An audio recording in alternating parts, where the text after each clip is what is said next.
Pois é, pessoal, deu um probleminha no avião dele, ele não conseguiu vir, brincadeira.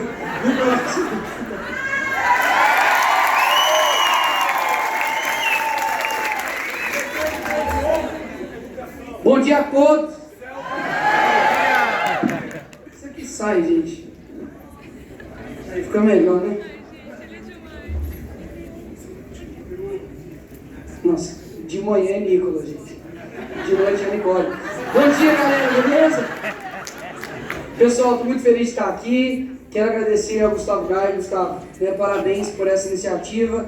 Há não muito tempo atrás, né? Isso aqui era inimaginável para a direita, né? Principalmente, né, para os jovens que estão aqui hoje, se andassem aí nos corredores aqui da Câmara Federal, jamais estaria primeiro nessa organização aqui, né? Pelo contrário, teria um cheirinho de alguma outra coisa aqui nesse ambiente, né? Com vários e várias camisetas vermelhas, né? Bandeiras de União dos Nacional dos Estudantes que não estudam, né? Em vários outros movimentos que infelizmente não representavam os estudantes. E a gente acabava que ficava refém de tudo isso, né? Porque o jovem não tinha espaço para poder falar, o jovem conservador, e os jovens, né, de esquerda acabavam tomando os espaços e falavam, né, por nós. E graças a Deus que isso vem mudando aos poucos. Isso daqui hoje, né, não é, eu tenho certeza, não é uma realização, né, só pessoal do Gaia, é uma realização de todos nós, né, que um dia, graças a Deus, tínhamos, né, o sonho de poder falar abertamente sobre os nossos valores, de poder contar com outros jovens. Anteriormente, eu estava aqui atrás, uma mãe chegou para mim e falou: Nicolas, quero te agradecer porque o seu livro, né, tem salvado a vida da minha filha. E vocês não sabem o quanto que eu fico feliz com isso, né? Porque eu também fui um jovem, né, que passei... Aí sim, obrigado, irmão. Oi. Eu também fui um jovem que durante a universidade eu me sentia completamente... Deixa eu tirar. Eu me sentia completamente sozinho ali na universidade, né? E tiveram algumas pessoas, né, que eu tenho certeza que Deus levantou para poder nos ajudar, né, nessa caminhada. E eu lembro quando eu tinha ali uns 12, 13 anos de idade. Quem tem 12, 13 anos de idade aqui? Deixa eu ver. 12, 13 anos de batismo agora. Aí tem mais. E eu lembro que eu tinha uns 12, 13 anos de idade. E aí o meu tio chegou para mim, né, me apresentou o Olavo de Carvalho. Eu falei: cara, esse cara fala palavrão, mas faz sentido o que ele está falando, né? Então o Olavo foi, digamos assim, o primeiro contato que eu tive, completamente diferente do que a gente vê na escola, né? Eu lembro que na escola, nas minhas aulas de história, eu olhava sobre o socialismo e eu falei: mas gente, né? Uma crítica de um adolescente, eu falei: mas como que o neurocirurgião vai ganhar como talvez uma pessoa que trabalha, né, num trabalho mais simples? Como que isso vai acontecer? E eu perguntava para o meu professor e ele assim não me respondia muito bem. E depois eu descobri que esse professor, ele tinha feito, não sei se era mestrado ou alguma outra coisa em Cuba. Eu falei: agora tudo faz sentido, agora as peças se encaixaram, né? E aí eu falei: opa, eu estou começando a entender que na verdade esse espaço aqui não está com o objetivo primário dele, que de fato é a educação. Então nesse seminário aqui, né, eu sei que várias outras pessoas falaram a respeito, né, de questões anteriores, né, históricas. Eu quero dar aqui mais o meu testemunho, digamos assim, pessoal do que aconteceu e colocando assim hoje já com uma análise mais crítica do que para mim parecia algo completamente automático e natural. Poxa, entrei na escola, era somente esquerda e isso é a vida, e depois você descobre a realidade. Mas hoje eu tenho uma análise crítica, né, do que de fato aconteceu nesse período que eu estava ali na escola e principalmente na universidade. Eu me recordo que quando eu estava no final do primeiro ano do ensino médio, começou aquela polêmica da cura gay. Alguém lembra? Da cura gay e tal, tudo mais. E eu via, né, o pastor Marco Feliciano ali na Comissão de Direitos Humanos, que graças a Deus, né, eu sou o titular hoje da Comissão de Direitos Humanos aqui da Câmara Federal. Para alegria de uns e tristeza de outros, mas nós estamos lá, né? E ontem já foi uma confusão, assim, eu gosto. Eu falei: é isso que a gente foi eleito para fazer, né? Para poder defender, né? E aí, eu lembro que o pastor Marco Feliciano estava ali junto com o Jair Bolsonaro, né? E aí eu disse naquela confusão e foi se levado o debate para dentro da sala de aula. E aí eu lembro que assim, o professor colocou 10 pessoas para poder falar, né, contra a questão ali da cura gay, e o pessoal falou, alguém quer falar, né, entre aspas, a favor disso aí? Eu olhei para o lado, eu quero, e eu percebi que, assim, na verdade era eu contra 61, né, porque tem também um professor ali, na posição hierárquica dele. Naturalmente, um estudante ele entra na escola achando que a opinião do professor é a realidade. Afinal de contas, ele já tem um tempo maior de educação, de estudo, passou ali por uma pós, por um mestrado, então, basicamente, ele tem a verdade. A verdade que eles dizem não existir, menos a do professor. E a do professor é a verdade mesmo. E ali foi o meu primeiro assim, embate no sentido de, peraí, o que está acontecendo? Por que a opinião aqui de todo mundo é igual? E quando você fala algo que seja um pouco diferente do deles, você simplesmente é achincalhado. Naquela época não existia ainda ser acusado de fascista, né? Mas tinha algumas outras acusações, né? Acusações de você é um homofóbico, você é um preconceituoso, ainda estava no início, eles melhoraram muitos adjetivos aí, né? Transfóbico, homofóbico, racista, o que mais? Fascista, reacionário, taxista, ciclista, um monte disso. Aí eu falei, tudo bem. Nisso eu comecei a dar uma estudada e comecei a perceber primeiro que eu não era o único também a passar por isso. E eu me lembro que eu dei um embate com uma professora minha de ética e empreendedorismo. Ela fez uma prova inteira só sobre homossexualidade. E eu me recordo que em uma das questões você tinha que adivinhar, fazer a resposta certa de qual era o sexo de uma pessoa que, eu não sei se ela era trans, se ela era bi, se ela era travesti, você tinha que adivinhar o sexo da pessoa. Eu falei, gente, o que eu tenho a ver com isso? Cai no Enem? E aí eu lembro que tinha também uma questão falando que existiam crianças trans. E aí eu me peguei assim, e aí, o que eu vou fazer, cara? Falei, eu tô no museu e vou pro céu, cara. Ou eu tiro 10, né, e sou um frouxo. Você quer saber? Eu só vivo uma vez mesmo. Aí eu coloquei, não existe crianças trans. Na questão, eu não sou obrigado a adivinhar o sexo da fulana. E fui colocando, né? Rimos muito, então vamos ver. E aí eu fui na coordenação, falei aqui, ó, o negócio é o seguinte, eu discordo disso daqui, por causa disso, disso. Eu li um livro chamado Nascido Gay, que é de um PhD sul-coreano. Eu tenho lido também a respeito de um livro que chama A Propaganda, que é do reverendo Sheldon. Ele estudou 20 anos a respeito de ativismo LGBT e homossexualidade. Então não existe ordem cromossômica, diferentemente da XX ou XY. E fui trazendo um monte de argumentos para o diretor, e ela ficou olhando para minha cara assim. E aí depois de tudo que eu falei com ela, eu falei, pô, agora ela entendeu, né? Ela falou assim, isso era uma segunda-feira, porque eu lembro que ela falou assim, ontem teve um programa do Fantástico, você viu? Eu falei, tá de sacanagem, eu acabei de citar um PhD, já ia citar Fantástico. Ela, porque é o seguinte, lá diz que na verdade sim, homossexuais nascem, homossexuais que não sei o que e tal. Eu falei, quer saber, deixa pra lá. Cheguei em casa, falei, e aí, o que eu vou fazer? Comecei a escrever, denúncia de um estudante contra a professora de sociologia. Postei. Aí, gente, deu uns 20 minutos, e aí começou a surgir um monte de gente. Você é um taxista, um fascista, não sei o que e tal. Só que depois de um tempo, a verdade, ela precisa de um tempo de maturação, tá? E eu sabia que eu precisava dar uma resistida, que eu falei, cara, as pessoas vão entender o que eu estou falando. E eu acho que outras pessoas também vão estar nessa mesma situação. E eu lembro que eu comecei, vocês podem até ver esse texto que ainda está na internet. Tá assim, oi, meu nome é Nicolas Ferreira, tenho 17 anos, sou estudante da escola SESI Comar e sofri isso, fiz todo um texto, coloquei as imagens ali da prova. E a partir disso, desse texto, eu lembro que mandou lá para mim no Facebook, acho que quem usa Facebook aqui? Ok?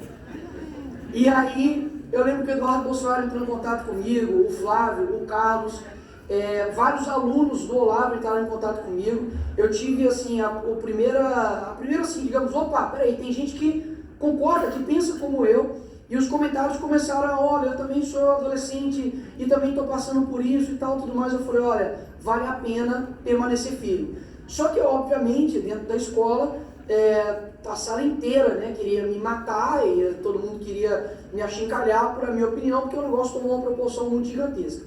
Então, nesse primeiro ponto, né, para estudantes que estão aqui, e também pais e mães, né, precisam ouvir a Detone, né, tem que fazer filho, viu gente?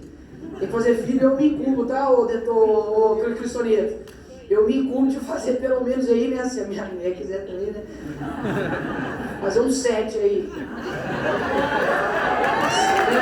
Vamos fazer filho, né? Tem que fazer filho é herança de Deus. Então, se eu tiver um filho, eu tiver 7, eu tenho 7 vezes mais a herança de Deus que você. É uma questão de matemática. E aí o que acontece? Esse primeiro passo que eu quero falar para os estudantes e também para quem tem filhos estudantes e quem, né, um dia terá também filhos. A primeira coisa, muitas vezes, que é exercida para você não é nem o conteúdo intelectual, filosófico, sociológico, não. Muitas vezes aquilo que o estudante vai precisar ter e está faltando hoje em dia é de coragem. Por quê? Quando você está aqui hoje, né, na Câmara, a gente está lá no plenário, parece ser muito legal, e muitas vezes realmente né? Você ter um embate ali com a esquerda, você enfrentar ali, falar o que todo mundo quer falar, só que hoje você tem uma condição de ter pessoas do seu lado, né? Com o Coronel Zuco aqui, o Capitão, né? Gustavo Gai, Ismael, você tem gente do seu lado, só que dentro da sala de aula é você e Deus, ponto. E a esquerda ela não tem pressa para poder ganhar a alma, tá? Porque nós estamos falando aqui de alma. Porque o Antônio Gramsci ele fala que o senso comum na sociedade ele tem que ir de forma gradual, né, lenta, invisível, né, onipresente, silenciosa. Então a esquerda ela não tem pressa em querer ganhar o estudante. Então não importa se no primeiro mês de faculdade você vai permanecer firme. Não importa se durante os 2 anos você conseguiu segurar a onda. O que importa é se você, depois de sair da faculdade, você vai ter permanecido. A coisa mais difícil que tem, agora levar para o lado só cristão, que eu acho que fica mais fácil de visualizar, é muito difícil de um cristão entrar na faculdade cristão e sair cristão. É muito difícil de um conservador entrar conservador na universidade e sair conservador. Por quê? Porque quando você compreende, e porque a esquerda compreendeu isso, que você não é somente uma casca exterior, que você tem ali os seus ascensos sensoriais, mas você é também um ser que tem intenções e vontades que são além, né, metafísicos, você vai perceber que eles realmente querem ganhar a sua alma. E aí que entra a parte que a gente precisa ter olhos, ouvidos muito bem treinados para perceber o que está acontecendo. Então, nesse primeiro passo, você precisa ter coragem para o quê? Para fazer o quê? Coragem para poder conseguir resistir. Porque se você resiste, você vai ter condição de se aprofundar intelectualmente e a partir disso você vai conseguir combater intelectualmente o que está acontecendo. Mas, o que o conservador ele faz? Ele olha para o que está dando certo e ele fala, opa, eu preciso manter isso.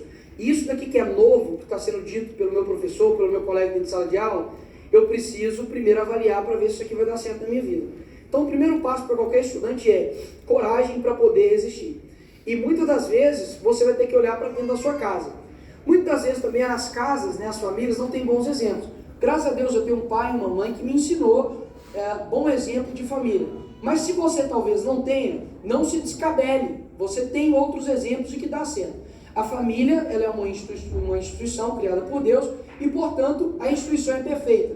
Mas os seres que complementam essa família são seres imperfeitos. Por isso que dá os problemas que dá. E por isso que a gente enfrenta os problemas que a gente enfrenta. Então o primeiro passo realmente é você ter coragem para poder resistir. Depois que aconteceu tudo isso, eu tive a condição de perceber o que é a porta que está de trás de quando você tem essa resistência, que é conhecer pessoas que estão na mesma guerra que você. Para pensar, levando agora para o lado político, mas eu vou dar um lado também educacional, para pensar se Jair Bolsonaro, alguém conhece? Já ouviu falar? Só para saber se vocês estão aí. Se o Jair Bolsonaro, em 2018, né, nas eleições, 2017, né, tivesse falado assim, 2018, tivesse falado assim, quer saber? Pô, deixa essa Dilma aí mesmo, pô, deixa essa galera aí mesmo, pô, tô cansado, 28 anos já aqui de Congresso, na entrevista dele, não é só você não matar, não roubar, não estrupar, que não vai falar, pô, acabou. Se ele falar assim, quer dizer, não vou ficar falando isso com a mídia não, o país precisa ficar pacificado e tal. Pessoal, quantas pessoas não conheceram Jair Bolsonaro através daquela entrevista? de 28 anos de história, né, que o presidente teve, você vê que são algumas falas que todo mundo gostaria de falar, só que ninguém tinha um representante de fato, e você teve contato com essa pessoa, e muitas pessoas começaram a ter contato, falou, opa, eu também penso igual a esse cara.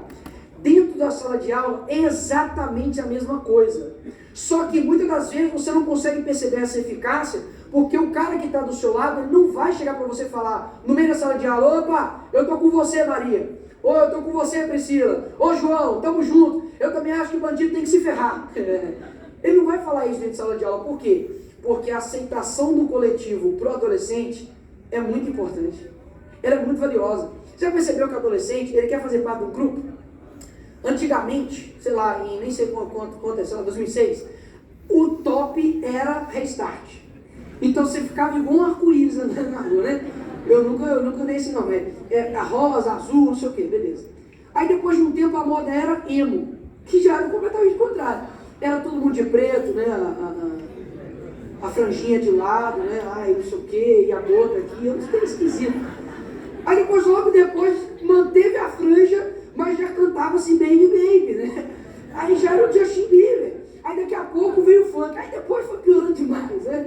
Aí daqui a pouco só ladeira abaixo. Ou seja, e o adolescente, o mesmo adolescente que era o Restart, virou o emo, virou o Belieber, que virou o funkeiro e que hoje deve ser pessoalista. É a mesma, digamos, identidades diferentes. Por quê? Porque o jovem ele precisa estar inserido em um coletivo.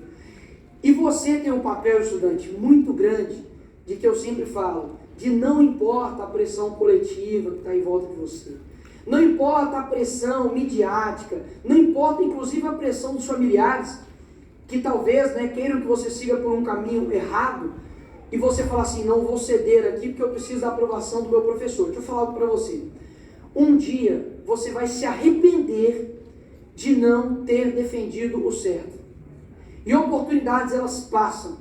Quantas pessoas eu ouvi depois que eu saí da faculdade e falou assim, putz, Nicolas, eu podia ter também feito igual você também, mas agora já passou minha vez. Nossa, se na época da faculdade eu tivesse me posicionado, mas eu ficava ali com medo, talvez de perder um ponto na prova, de talvez não ser aceito. Eu vou falar para vocês, no fim das contas de tudo, você não vai chegar e prestar contas para o seu pai, você não vai prestar contas para o seu professor de sociologia, você não vai prestar contas ali para o seu amigo que está do seu lado, que não quer o seu bem, mas só quer as suas benécias provisórias. Sabe para quem você vai prestar contas? Para Deus. E aí, meu amigão, não tem como você chegar para ele e falar assim, ai Deus, mas assim, não dava porque eu queria ter aprovação do pessoal. Gente, hoje a gente está aqui para poder de fato mudar algo e poder colocar para as pessoas uma verdade, ou caso contrário, não vai, não faça, não entre, sabe, não brigue. Porque hoje o que mais as pessoas acham que elas desejam é ter algo concreto, é ter uma identidade. Por que tantos jovens entram na universidade, entram na escola e perdem ali os seus valores e princípios? Porque eles estão órfãos de boas identidades. E quem serão as pessoas que irão mostrar uma boa identidade para eles? A esquerda? São pessoas que vão ser formadas através de nós. E nós não estamos aqui nos colocando num pedestal de nós somos perfeitos, nós somos pessoas que não erramos, nós somos pessoas que tudo que nós fizemos você tem que fazer, não. Mas nós somos adultos, pessoas maturas que reconhecemos que nós precisamos ir em busca de uma verdade. E hoje tudo que as pessoas estão querendo fazer é retirar essa verdade. Hoje o ambiente acadêmico, ele simplesmente, a verdade ela é perene, ela é completamente subjetiva.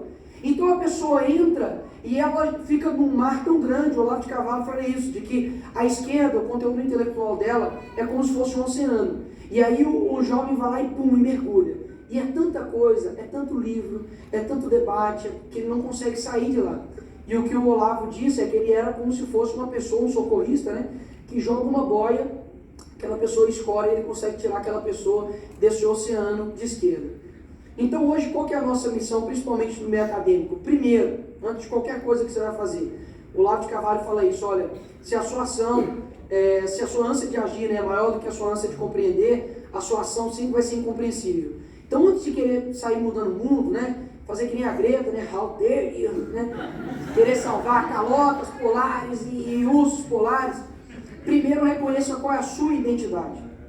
Eu vejo aqui hoje, tá, nos corredores aqui dessa câmara aqui, pessoas se olham dentro do olho da pessoa, parece que ela não tem alma, parece que ela não tem identidade. Por quê? Porque todo mundo está querendo ser algo passageiro, sabe, algo que quer agradar uma certa maioria, sabe, pessoas que a personalidade mudam, né, de um lado para o outro, pessoas que anteriormente, né, diziam que o fulano de tal queria voltar à cena do crime e hoje é vice do cara, né? São pessoas que estão perdidas. E dentro da sala de aula, muitos jovens perguntam isso para mim: Nicolas, como que eu devo proceder, né? Como que você fez assim? A gente vai ter uma maturação de equilíbrio, tá? Vou dar um exemplo clássico. Eu estava na parte da noite, né, ali na PUC, e a aula acabava 10h30 da noite. Aí, 10h25 da noite, o professor já está quase acabando a aula. É o momento de você levantar e falar: ah, professor, o que você está falando é errado. Não faça isso. Porque você vai ferrar, você errou o Capitão Nascimento, vai ferrar o seu batalhão, vai ferrar todo mundo, porque todo mundo quer ir embora. Então, assim, ser bem resumido mesmo, não seja chato. É uma convivência assim, não seja chato. Às vezes a verdade, ela não precisa ser dada com um tapa na cara.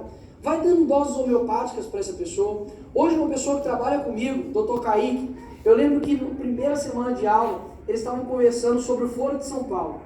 E naquela época era chacota, né? Foro de São Paulo tem uma organização de esquerda que mexe em tudo aqui na América Latina. Eu falei: ô, professor, tem ata de reunião, né? Só pesquisar aí, tem site, tem tudo. E fui considerado ali de chacota. Mas no final da aula, o Kaique veio e falou assim: ô, cara, beleza? Quase como se fosse comprar essa droga. E aí, cara, tudo bem? Você falou de Foro de São Paulo aí, cara? O que é aí? Eu falei: não, irmão, pode falar alto aí. O que rolou? Ele: não, cara, onde você tira essas ideias? Deixa eu apresentar aqui, cara, o lado de cara. Dei pra ele assim um mínimo assim, falei: cara, lê tudo, cara, lê tudo. Pega a dose uma vez por dia. Aí passei pra ele, aí ele começou a ler e hoje, filho, o bicho é um olavete, entendeu? E dessa forma, como eu falei aqui agora há pouco, você está salvando uma alma. Sabe por quê? Porque quando você toma uma ação de fazer algo, você pode estar salvando uma alma, correto? Mas quando você se omite também de falar algo, você também pode estar condenando uma alma também por errado. Eu sempre falo isso em todas as minhas palestras. Não existe espaço em vácuo, tanto na política quanto em qualquer lugar. Então, dentro da sala de aula, se você não se colocar em uma posição de: se eu falar aqui agora, as pessoas vão ser influenciadas, mas se eu não falar, quem vai ocupar o espaço na mente e no coração delas vai ser o professor, a professora que está pregando matar a criança dentro do ventre. Então você deve falar, não importa a situação que esteja, mas sempre tenha o equilíbrio, porque muitas das vezes, pessoal, sabe o que acontece? A gente não tem a capacidade de fazer como a esquerda faz de forma mentirosa, de fazer uma compaixão com as pessoas. Chega na universidade, a esquerda já coopta todo mundo para fazer o quê? Vamos ali tocar um violão, vamos ali fumar um baseado, vamos ali bater palma pro sol, vamos ali não sei o quê. E você vai cooptando a pessoa, porque afinal de contas, é muito mais fácil, porque não há sacrifícios em entrar para a esquerda. Mas há sacrifício para poder entrar na direita, porque você precisa deixar algumas coisas de lado. Você percebe que as culpas do mundo muitas vezes estão de frente do espelho, de que as suas responsabilidades individuais, elas são mais importantes do que responsabilidades genéricas que você terceiriza para os outros. Então, tenham calma. Aquilo que eu mais, sabe, gente, ouvi, e por que isso aqui tudo tem a ver, tá, com uma parte educacional doutrinária? Porque nós fomos ensinados, né, na escola, na verdade, nem o que é educação, nem o que é verdade. A gente não sabe os princípios, sabe, do estoicismo, a gente não sabe a respeito da escolástica, não sabe nada. A escola hoje é formada para poder deixar você mais burro, né? Eles falam de Paulo Freire, né? Paulo Freire não alfabetizou, ele não alfabetizou nem o Lula, gente. Você acha que ele vai alfabetizar alguém? Você está entendendo? Então, assim, o tempo está acabando, né? 3 horas a mais agora. Não, o tempo está acabando aqui. Mas, enfim, o que eu quero dizer com tudo isso que eu estou falando aqui agora? Que quando a gente tem uma capacidade, eu quero ler aqui uma parte do que o Olavo fala, da gente conhecer a nós mesmos, a gente vai conseguir ir mudando aos poucos o nosso país. Não existe, pessoal, não existe nenhuma forma mirabolante para poder mudar a educação, tá? Qualquer um, e eu não estou nem aí, qualquer um que subir aqui, qualquer um que falar com vocês, seja no privado ou em público, que ele tem a solução para a educação brasileira, 2 pés atrás. Sabe por quê? Eu perguntei isso para o Olavo de Carvalho. E se alguém é mais inteligente que o Olavo aqui, não sei, levanta a mão.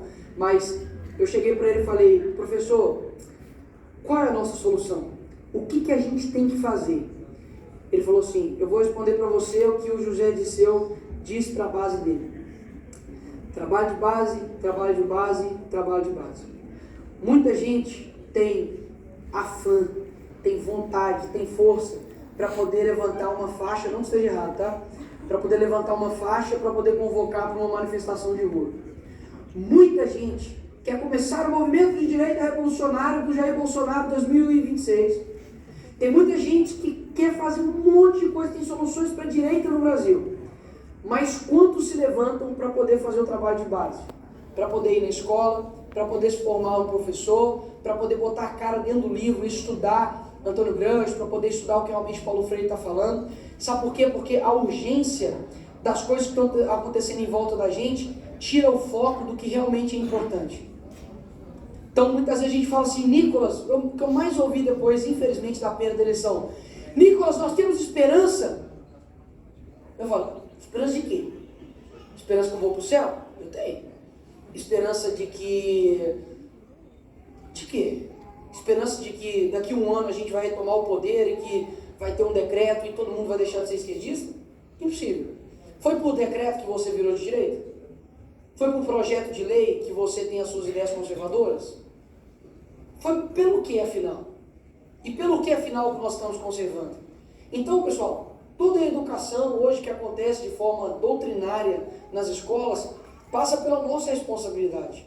Responsabilidade de a gente formar algo diferente.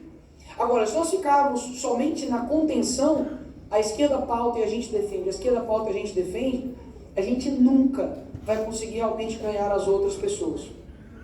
O Olavo de Carvalho ele fala o seguinte, se você não tem sequer a coragem de enxergar a realidade, como pode ter a pretensão de mudá-la?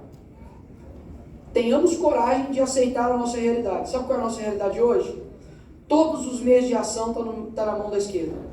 Produção cultural, literária, seriados, documentários, filmes, novelas, professores, formação dos docentes, reitorias, que mais? Jornais, conselhos tutelares, perfeito, rádios, televisão, judiciário, as igrejas as igrejas em uma boa parte, ou seja, sobrou o quê?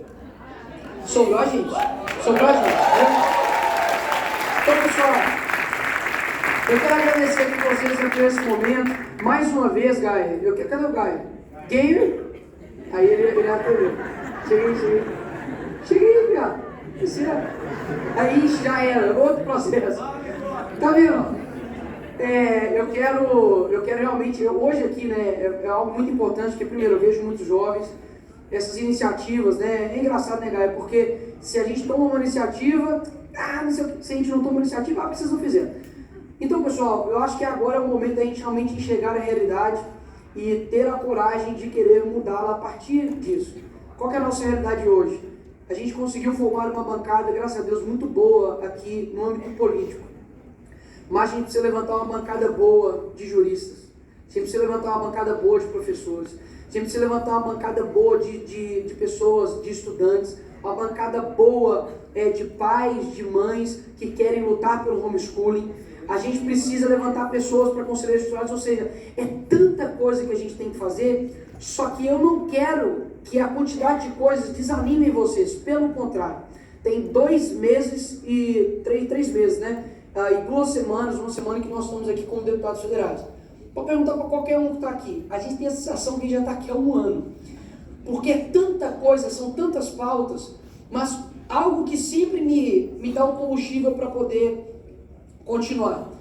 Eu falo assim, gente, daqui a 30, 40 anos, eu posso até ter me arrependido pelo que eu fiz. Mas eu não quero ter me arrependido por aquilo que eu deixei de fazer. Então saio daqui hoje assim com uma esperança de talvez você vai morrer sem ver as coisas acontecendo. Talvez você não vai ver o seu filho conseguindo ter o país que você desejava. Mas uma guerra é feita de vitórias e derrotas.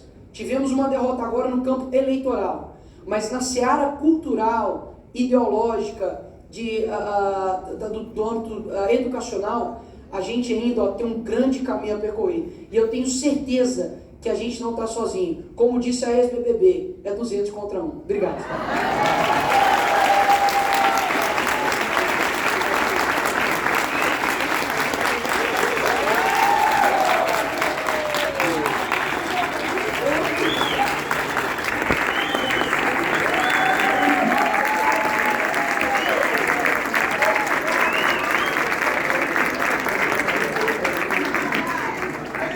Pessoal, agora que a